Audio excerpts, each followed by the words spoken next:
L'histoire du roi Osias, aussi appelé Azarias, est racontée principalement dans 2 Rois 15 versets 1 à 7 et 2 Chroniques 26. Il fut l'un des rois de Juda et son règne est marqué par la prospérité, la puissance militaire mais aussi par une chute tragique due à son orgueil.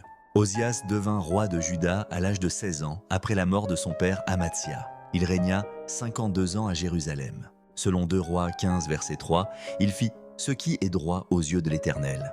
Mais il ne détruisit pas les hauts lieux où le peuple continuait d'adorer Dieu de manière irrégulière. Dans 2 Chroniques 26, il est dit qu'au début de son règne, il chercha Dieu sous la direction du prophète Zacharie, et tant qu'il restait fidèle, Dieu lui accordait du succès. Grâce à l'aide de Dieu, Osias connut une période de prospérité exceptionnelle. Car il bâtit les Philistins, les Arabes et les Ammonites, fortifiant ainsi le royaume de Juda. Il fit construire des citernes et encouragea l'agriculture, rendant Juda riche et prospère. Il fit aussi construire des machines de guerre sophistiquées pour défendre Jérusalem, et sa renommée se répandit jusqu'en Égypte. Tout cela était dû au fait qu'il cherchait Dieu et que Dieu le bénissait. Malheureusement, à cause de son immense succès, Osias devint orgueilleux et commit un acte grave de désobéissance. Car il entra dans le temple de l'Éternel pour brûler de l'encens sur l'autel, un acte réservé uniquement aux prêtres descendants d'Aaron. Le souverain sacrificateur Azaria, accompagné de 80 autres prêtres courageux, lui résista en lui disant qu'il n'avait pas le droit d'accomplir ce rituel.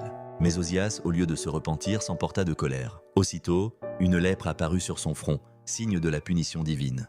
Voyant cela, les prêtres l'expulsèrent immédiatement du temple, et lui-même se hâta de sortir comprenant que Dieu l'avait frappé. À cause de la lèpre, Osias fut exclu du palais royal et dut vivre isolé jusqu'à sa mort. Son fils Jotham gouverna à sa place. Lorsqu'il mourut, il fut enterré dans un champ près des tombeaux royaux. Car étant lépreux, il ne pouvait pas être inhumé avec ses ancêtres. Ici, nous devons retenir comme leçon tirée cette histoire que la prospérité vient de Dieu, mais elle ne doit pas conduire à l'orgueil. L'obéissance à Dieu est essentielle, même pour les rois. Le pouvoir ne donne pas tous les droits, surtout en matière spirituelle. Dieu humilie ceux qui s'élèvent eux-mêmes. Proverbe 16, verset 18. L'histoire d'Osias nous rappelle que la fidélité à Dieu mène à la bénédiction, mais que l'orgueil et la désobéissance entraînent la chute. Si tu as aimé, mets un cœur, abonne-toi, partage la vidéo et mets en commentaire l'histoire biblique que tu aimerais connaître.